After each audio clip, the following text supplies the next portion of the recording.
যেই বিষয়টা সবচেয়ে বেশি আলোচিত হয়েছে এই বিষয়টার, সেটা হচ্ছে যে সালমান শাহ শাবনূরকে বিয়ে করেছেন এই ধরনের একটা নিউজ কিন্তু তখন একটা সিনেমার স্টিল পিকচার দিয়ে এই ধরনের একটা নিউজ কোন একটা সিনে সপ্তাহে কি করেছে।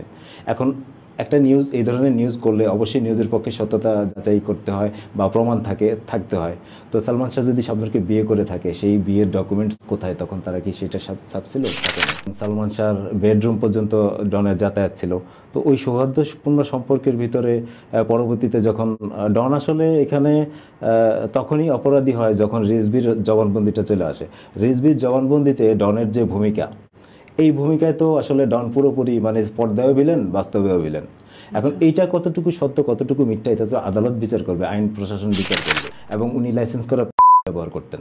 তো যেই মানুষ লাইসেন্স করা ব্যবহার করে তার কেন সিলিং ফ্যানের সাথে যুক্ত করতে হবে? ওনার কাছে লোডেড ছিল, চাইলে তো ব্যবহার করে মরতে পারতেন।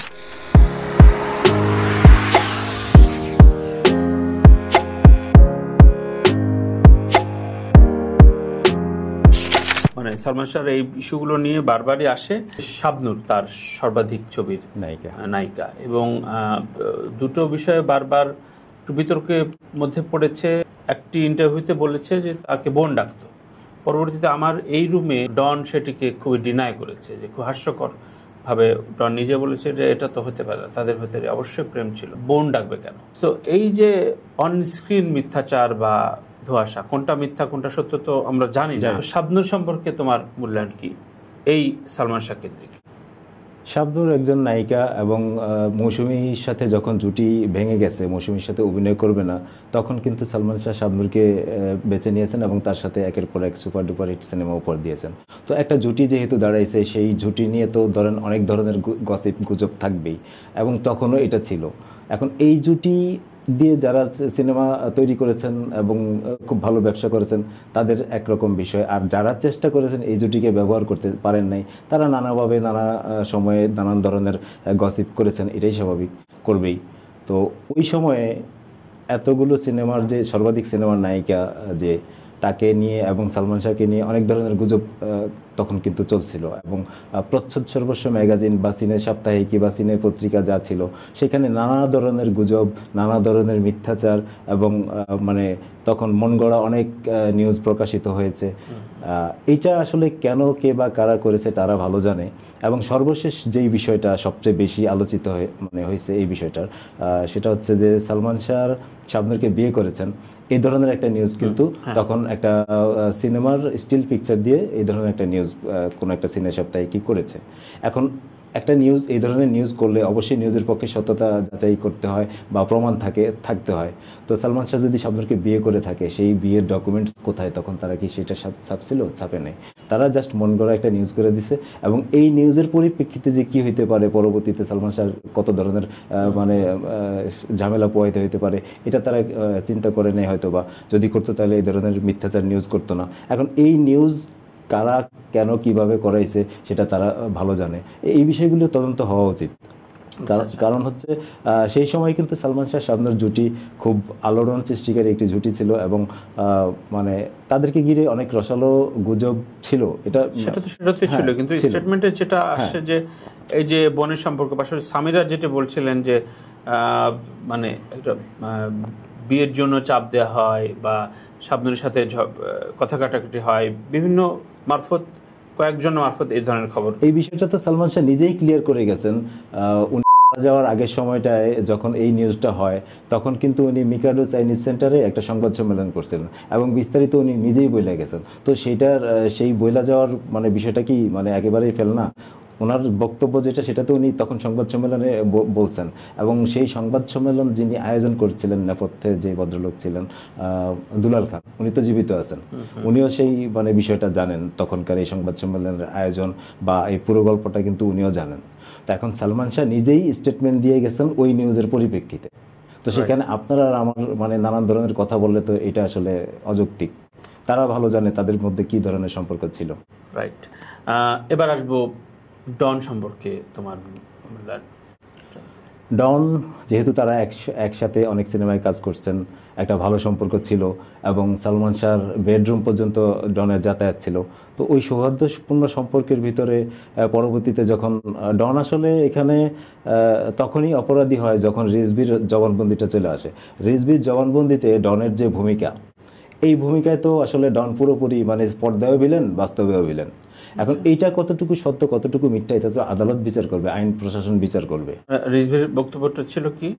রিজভির বক্তব্য মানে এই সালমান শাহ মিশনে যারা মানে কোন মানুষটা কিভাবে ছিল, কিভাবে অংশগ্রহণ করছে, এটা রিজভির যে মানে যে জবানবন্দি দিয়েছিলেন ম্যাজিস্ট্রেটের কাছে, ওইখানে বিস্তারিত লেখা আছে। এই মুহূর্তে আমার পুরোটা মনে নেই।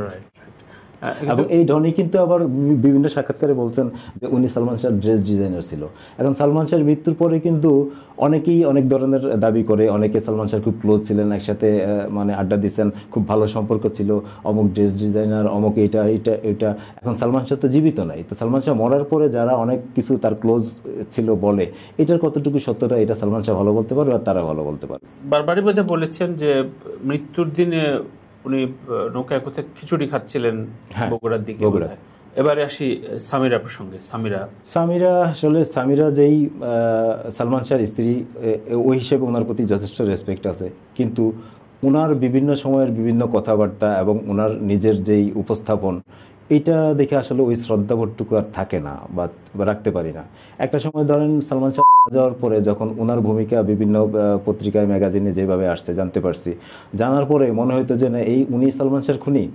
তখন তো কম বয়স ছিল আমার, তো তখন মনে হতো যে ওনারা যদি কখনো সামনে পাই মেরে ফেলবো, এরকম একটা চিন্তা ভাবনা মাথার ভিতরে কাজ করতো। তো ওইটা যখন যত বড় হয়েছি আসলে ওই ভাবনাগুলি এখন আর ভিতরে নাই, কাজ করে না। তো ওনার এই সালমান শাহ যাওয়ার পরে কয়েক বছর পরে কিন্তু উনি কারে বিয়ে করলো? সালমান শাহরই খুব ক্লোজ বন্ধু বা কাছের বন্ধু তারে বিয়ে করছে। তো ওই ভদ্রলোক এই সালমান শাহ ইস্যু থেকে, এই মামলা বিভিন্ন ঝামেলা থেকে কিন্তু ডাল হিসেবে সামিরাকে বিভিন্নভাবে রক্ষা করছে এবং গণমাধ্যমের মুখোমুখি হতে দেয় নাই কখনো। উনি নিজে সামনে থেকে কথা বলছেন। তখন বলা হয়তো এরকম যে আমি যখন বারবার বলতাম যে উনি বিভিন্ন মাধ্যমে সালমান শাহ করছে, বলার চেষ্টা করতো ফেসবুকে, সোশ্যাল মিডিয়াতে, তো তখন ওনারা বলতাম যে আপনি মিডিয়াতে আসেন, মিডিয়াতে কথা বলেন, আপনার শোর কথা বললাম, নাজিম জয়ের শোর কথা বললাম। তো তখন উনি আসলে ওইভাবে এড়ে যেত বিষয়গুলো। তো তখন বলা হয়তো এরকম যে সামিরার ক্যামেরা ফোবিয়া আছে, ক্যামেরা ফোবিয়ার কথা বলে এড়িয়ে যেত এবং সামনে এসে কথা বলতো সামিরার যেই তখনকার স্বামী ছিল মুস্তাক ওয়াইজ, ওই ভদ্রলোক কথা বলতো। তো একটা সময় যখন পিবিআইর তদন্ত প্রতিবেদন দাখিল করা হলো, জমা দেওয়া হলো, তারপরে দেখলাম উনি ইউটিউবার বাসায় ডেকে নিয়ে কথা বলেন। পরবর্তীতে সুপন রায় যিনি সালমান শাহকে নিয়ে বই লিখেছেন, ওনাকে ডেকে নিয়ে কথা বললেন এবং এরপর একের পর এক বিভিন্ন গণমাধ্যমে উনি কথা বললেন। এবং ওনার কথা বলার ধরন বা উনি যেভাবে কথা বলে, মানে বিন্দুমাত্র সালমান শাহর প্রতি ওনার রেসপেক্ট দেখি না, সালমান শাহর মায়ের প্রতিও না। এবং মানে এই বিষয়ে ওনার কথাবার্তা বলার ধরন, এবং এই যে তখন যেই মুস্তাক সাহেব, ওনার সাথেও কিন্তু ডিভোর্স হয়ে গেছে, ওনার সাথে ডিভোর্স হওয়ার পরে উনি আরেকজন ভদ্রলোককে বিয়ে করছেন, এখন বর্তমানে যার কাছে আছেন। তো এই যে ওনার মানে একের পর এক বিয়ে, যদিও এটা ওনার ব্যক্তিগত বিষয়, তো এইসব দেখলে আর ওনার প্রতি শ্রদ্ধাটা থাকে না। এবং সালমান শাহর প্রতি যেই মানুষের শ্রদ্ধা নাই, সালমান শাহর পরিবারের প্রতি যেই মানুষের শ্রদ্ধা নাই, তার প্রতি শ্রদ্ধা কিভাবে আসবে বলেন? খুবই স্পষ্ট। তোমার মূল্যায়নগুলো নিশ্চয়ই তার অগণিত ভক্তদের ভেতরেও এটা মানে বিচ্ছুরণ ঘটাবে, কিন্তু অবশ্য আমরা তো চাই, 30 বছর প্রায় হয়ে গেল এটার সামিরের বিষয়ে আরেকটু কথা বলি। সেটা হচ্ছে ধরেন উনি চাইলেই কিন্তু শাওন হইতে পারতো, হুমায়ুন আহমেদ স্যারের স্ত্রী। তো ওইটা জানি না ওনার পক্ষে হওয়া সম্ভব ছিল কিনা। যদি হয়তো এরকম কিছু, সেই ক্ষেত্রে অবশ্যই উনি সালমান শাহ ভক্তদের কাছে খুব গুরুত্বপূর্ণ ব্যক্তি হিসেবেই থাকতেন এবং যথেষ্ট রেসপেক্টের জায়গায় থাকতেন। মানে বিয়ে থা না করে এই অর্থে, এই যে একটার পর একটা বিয়ে, এই জিনিসগুলি কিন্তু ওনারে খুব ভালোভাবে আরো বিতর্ক করছে। এবং উনি সালমান শাহ সম্পর্কে যেভাবে কথা বলেন, সালমান শাহ বিষয়টি যেভাবে বলেন, এভাবে কিন্তু সালমান শাহের সাথে ফিল্ম ইন্ডাস্ট্রি কি করছে, কি ধরনের নোংরা রাজনীতি শিকার হয়েছে, এই কথাগুলো কিন্তু একবারও উনি বলেন না। ধরেন সালমান শাহ নেগেটিভ সাইড বা একটু বিষয়টা খুব জোরালো ভাবে বলে, কিন্তু সালমান শাহ যে ফিল্ম ইন্ডাস্ট্রিতে নিগৃহীত হয়েছে, ওনারা যে বয়কট করা হয়েছে দুইবার, উনি মৃত্যুর আগের সময়টাই কিন্তু নিষিদ্ধ ছিল ফিল্ম ইন্ডাস্ট্রিতে, এই যে এইসব ঘটনাগুলি কিন্তু উনি ওইভাবে বলে না। এখন হয়তো এটা চিন্তা মানে উনি কোন অর্থে বলে না জানি না, হয়তো চিন্তা করে যে উনি যদি এইসব বলে হয়তো ফিল্ম ইন্ডাস্ট্রির যারা সংশ্লিষ্ট যারা আছে তারা হয়তো ওনার উপরে খেপে যেতে পারে, তাদের সিম্পেথিটা হয়তো পাবে না, কি অর্থে বলে না জানি না। কিন্তু উনি এই যে এই কথাগুলো কেন বলে না? সালমান শাহর সাথে ফিল্ম ইন্ডাস্ট্রি কি আচরণ করছে এটা সবাই জানে। তুচ্ছ কারণ দেখিয়ে ওনাকে কিন্তু প্রথমে 2 সপ্তাহ বয়কট করা হয়েছিল শিল্পী সমিতি থেকে, এটা সবাই জানে। এবং পুরনো একটা চুক্তির জের ধরে ওনার বিরুদ্ধে নালিশ দিয়ে ওনাকে 2 মাস না 1 মাসের জন্য নিষিদ্ধ করা হয়েছে। চলচ্চিত্র যতগুলো সংগঠন আছে, শিল্পী সমিতি হতে আরম্ভ করে যে কয়টা সংগঠন আছে, প্রযোজক সমিতি, সব মিলিয়ে ওনাকে কিন্তু বয়কট করা হয়েছে। তো এই যে শিডিউল জটিলতা তৈরি করে দেয়া বা এই যে তাকে নিয়ে নানা ধরনের নোংরামি, মিথ্যাচার, এই নোংরা রাজনীতি করা, তার বিরুদ্ধে গুজব নিউজ করা, হ্যাঁ গুজব রটিয়ে দেয়া, একটা মানুষের মানে এই ক্যারিয়ার ধ্বংস করার জন্য একটা যে চক্র বা একটা মহল যে উঠে পড়ে লাগছে, এটা তো সত্য, এটা তো মিথ্যা না। ফিল্ম ইন্ডাস্ট্রির সেই তখনকার সবাই জানে। এইসব বিষয় নিয়ে কিন্তু সামিরা কখনোই কথা বলে না। সে বারবার নিজের দায়মুক্ত করার জন্য মানে খুব দাম্ভিকতার সহিত বলে যে সালমান শাহ হত্যা করছে।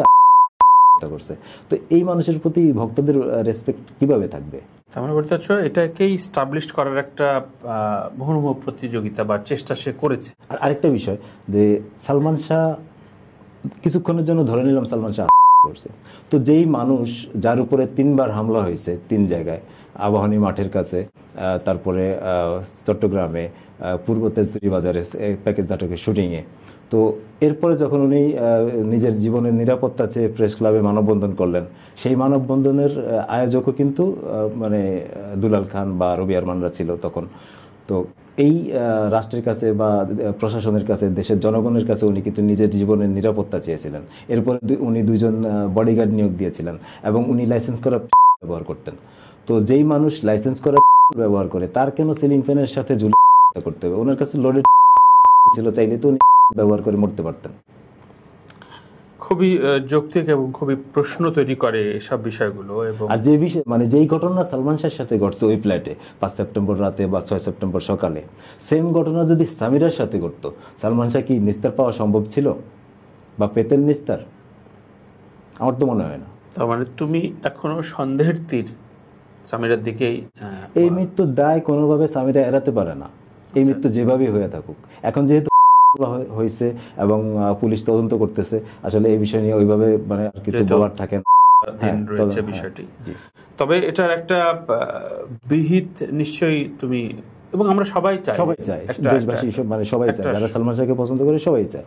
এবং সেটা কি সেই আলোর মুখ কি দেখবে বলে তুমি আশাবাদী? এখন এত বছর পরে যেহেতু হিসেবে আমলে নেওয়া হয়েছে এবং তদন্ত করার নির্দেশ দেওয়া হয়েছে, আমি আশাবাদী, আমি বিশ্বাস করতে চাই যে প্রশাসন খুব গুরুত্ব দিয়ে বিষয়টা দেখবে এবং আসামি যারা আছে তাদেরকে গ্রেপ্তার করবে, জিজ্ঞাসাবাদ করবে, নেপথ্যে কি ঘটনা আছে এবং এই যে যা কিছু বললাম সমস্ত ঘটনা যাতে তারা খতিয়ে দেখে এবং মানে এই সত্যটা যাতে প্রকাশ হয়, সত্য যাই হোক।